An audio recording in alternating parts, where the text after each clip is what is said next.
దేవునికి స్తోత్రం.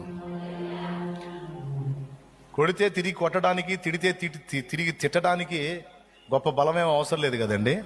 అవసరమా? తిట్టిన తిట్టును తట్టుకోవటానికి దమ్ము కావాలి.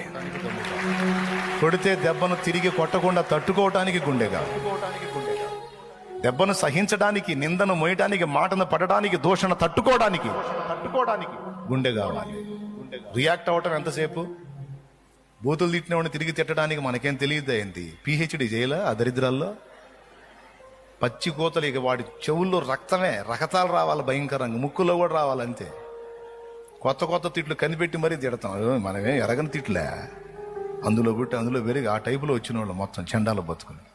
ఆయన రక్తంతో గడిగి శుద్ధి చేశాడు కాబట్టి పరిశుద్ధంగా పవిత్రంగా మాట్లాడుతున్నాం. లేకపోతే పేలిపోద్ది ఒక్కొక్కడికి. కానీ దేవుడు ఏం చెప్పాడు? తిడితే తిట్టడం గొప్ప కాదురా, కొడితే కొట్టడం గొప్ప కాదు. కొట్టిన దెబ్బను, తిట్టిన తిట్టును తట్టుకోవడానికే గుండె కావాలి. వాడే నా బిడ్డ అన్నాడు.